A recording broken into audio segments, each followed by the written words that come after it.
Welcome back, all you Fabricants and Fleshbags, to the super, not funny show reviews. And today we're going to be reviewing episode 4 of Miss Marvel, coming to you from Disney Plus and Marvel Studios. So, was it good? Was it bad? And should you be watching? Episode 4 of Miss Marvel, entitled Seeing Red. And it's time to hit the road, or to hit the plane, so we can go all the way to Pakistan, to Karachi, and to get a little bit more insight about where Kamala Khan's family and her powers are coming from. Yeah, we're in another country, Lottie. it was, hmm it's a very, and I'll say, because as Westerners that have never been, and honestly probably have never actually seen much more than maybe some news footage of Pakistan. Hey, looked pretty good. Even though, as I understand it, they actually filmed in Thailand, but still. Um, and we get not just we get some nice family drama. We some family background. We find out that Nani, the grandmother, she knows a lot more than she was letting on. But then also we get the appearance of not just the clandestines, but also a new group, not ninjas, but sort of some kind of like anti-clandestine group called the Red Daggers, and we get a lot more action in this episode than we have previously. So yeah, that's. I mean, I'm trying not to spoil too much, but yeah, that's what's going on. So Lottie, you saw this episode. What'd you think about it? So I'm gonna say this: the action was good, but man, these C tier villains, baby. I'm sorry, I can't take them seriously. It doesn't it? I mean, real talk. Doesn't it look like they are like? I know this is, of course, the main character is a teenager. But don't they look like those villains that you be seeing in like those teen based movies that are like that just look like they're adults and they have these super serious faces, always are like I'm gonna hurt you. And I'm just like I can't take this seriously. I'm trying to take it like I'm sorry. I was laughing during every fight scene. I just Yeah. couldn't. Well, It I was mean, but some not funny stuff happened. Like oh yeah they yeah finally became like a genuine threat. yeah. There was a, again, we are not aware of who these people, a lot of these actors are, but the guy who played the leader of the Red Daggers, he actually he's a very famous and well known actor in Pakistan, like hmm really well known. I want to say his name wrong. I think it was Fawal Akhtar. I had heard of that he was in, and he played I'm sorry, Farhan Akhtar. Let me get that right. But he's quite a famous, well known actor in Pakistan. So I've been seeing people online and be like, "Oh man, I can't believe this guy's in this," and I'm just like, I don't know who this dude is, but if you guys think this is good, then I'm just gonna assume it's all good. Um, Yeah, but you can also tell comparing the actor to the villains. You can tell that he's done this before. You know what I mean? You can mhm, just it's more. You can see the natural. You know what I mean? Like he's not forcing to be his role. mhm. You know what I mean? You can see it. So like when you say that, yeah, it makes perfect sense why he looks. You know what I mean? Yeah, I think he looks the part. That these are kind of like, it makes me think of like Prince of Persia-ish, but like not whitewashed. The Red Daggers, we really only see two of them. So supposedly they're an organization. I'm like, it just feels like there's only two of you guys, and y'all are supposed to be. But we see one of them, the younger one, attacking Kamala because he senses her nur, so the light inside of her, and they have this fun little fight sequence. I love the fact that Kamala is actually, despite the fact that it doesn't look like she's ever really had real fights in the past, she's taken her superpowers seriously enough to actually sort of learn how to use them, somewhat decently, even in a fight. So I don't feel like and every time she gets in a fight now, I don't feel like she's in danger of dying immediately. Um, and so that was fun. And you know what? She also did the Peter Parker thing, where in the middle of a fight, what does she do? She's cracking jokes and stuff, right? She asked him, Yeah. about did he learn how to jump from Ninja Turtle? I'm like, come on, how can you not like this girl? She's she's just like she's just my favorite, person to kind of see on the screen right now because of how her personality plays into her powers and her character. But can I be honest though?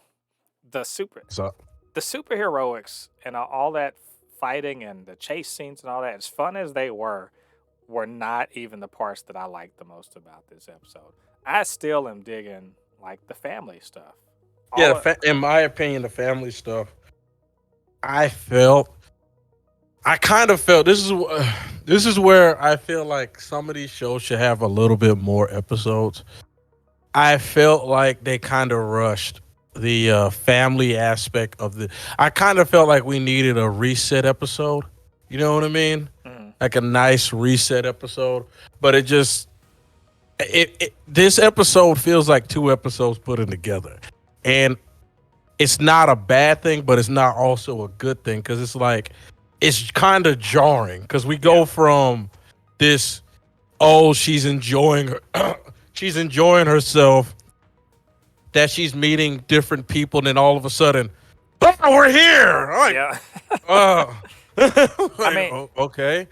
yeah, there's some parts that like I'm sort of baffled. Like these are supposed to be some conservative and somewhat strict parents, and then I'm like, oh, you did all that stuff at the wedding, and she's mad about it. But like, oh, but we're going to see your grandma, which I guess I can Uh, excuse that. But then when she goes there, she's just like, I'm just gonna go I'll hang go out. out and have fun. I'm gonna go. How I'm like, how are you? I don't get like I love Yeah. her. I love her. I'm just like I feel like in this case the writing is too convenient. She's too And conveniently allowed to go out and because she's done several things so far in the series where a more strict parent would be like, nope, you're just staying at the house. I don't care what you're talking about. No, you And can't go it's out with just cousins. it's unfortunate though because it's the teen based novel trope that the character basic I'm not it's almost like the parents are just giving the character rope to hang themselves with. You know what Yeah. I mean? Like the Hmm. character is literally has free roam to go anywhere they want. The parents will warn them, but it's almost like the parents forgot that warning. Yeah. You Well, know what I mean? yeah, and in a way, I guess I get it because Muniba, her mother, has unresolved issues with her own mother, the grandmother. So you get to see them kind of have their heart to heart, if you will, and seeing Kamala talk with her grandmother and everything, and learn a bit more about herself and everything like that. Like you find out, like she does know about the jinn and all that other stuff. I find all that stuff interesting, but then we had to go and run around the city and whatever, and have a fight and all that stuff. It was really cool that they were like her and the Red Dagger. They're like, we're gonna fight, and they were ready. They were ready to go, and they actually were getting it on, in that little marketplace thing. But it just feels like that part is the less interesting part, and it's probably like you said because the bad guys are just like they're like lesser Captain Americas. Not if that makes sense. Like their power level doesn't seem significant. They don't have anything cool like Miss Marvel's got cool powers, and they're just people that are a little bit more powerful, than a regular person. And Yeah. so, even their escape from the Supermax prison was little. I was like, okay, yeah, I guess y'all escape, but whatever. So I think this is as usual Marvel having a problem with villains. I think for Yeah. sure. It because you made them seem like there's these dudes that they get killed by two knives in the chest. Yeah. Oh yeah, and yeah, that was pretty cool. But just I don't feel the danger Yeah, or I can't take them peril. seriously. Yeah. I can't take them seriously. So but I'm enjoying Kamala's journey a lot more here, and so I that if it's just that, if it's just her learning about herself and interacting with her folks, I'll take that. And like these bad guys, I have no doubt she's gonna have no problem with them, unless there's something they have up their sleeve that we haven't seen yet. So, I was a part I didn't actually I don't know much, if anything, about the partition. I don't think either of us really know about that. It's just not a part of our history. It's not No. something we know, but obviously it's a very big deal for people in India and Pakistan. I am sort of amazed that they went that far into it. Like, it's not just that they mention it, that they're like, oh, it sucked. They recreated, you know, what may have been a scene from that actual event. Yeah. And I am, let me just say, just kind of floored by the fact that Marvel decided to invest serious resources into being authentic about that. In the same way that I was very surprised that in Falcon and the Winter Soldier they decided to tackle racism straight up. You know, they didn't dance around it. They didn't both sides it. They just said, we're just going to talk about it. We're going to get into it and see what Sam Wilson's thinking about. And this one, they didn't play. They said, we're going to show this and be real about it. And I was just like, that's amazing. That's kind of amazing.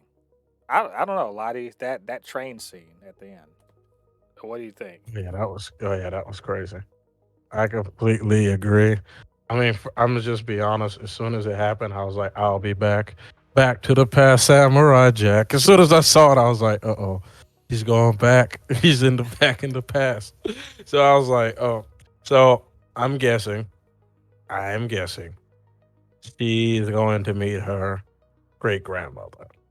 This is my guess. That seems reasonable. Or maybe she's the one that did the stars. Remember? Maybe she's the one that saves her grandmother. And it's all sorts of weird thing. And like, is this multiversal or whatever? Is it this something to do with the way the Marvel universe is sort of playing around with timelines and multiverses now?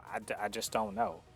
Um, but I'm really happy that Marvel is they're taking this sort of road of trying to be more authentic to stuff that's happening that happened or happens in the real world, and not shying away from difficult subjects. There are some people in the real world now that could learn a thing or two about you know tackling the past as it is and not as the fairy tales you wish it would be. And so I was very very happy to see that, and I hope we get more of that in the future for Marvel. All right. Yeah, same here. Yeah. But so far, this isn't my favorite episode of the show, but I'm still really, really loving this show. It's hitting all the marks for me.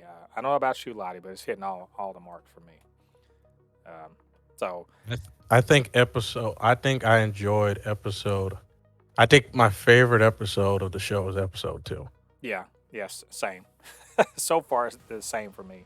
But we'll see. They got 2 more episodes to go. So anyway, those are our thoughts. What do you guys think about this episode? What do you guys think about what we had to say? Get down to the comments. Let us know what you're thinking. Of course, you can always hit us up, supernotfunnyshow@gmail.com or @supernotfunnys1 on Twitter.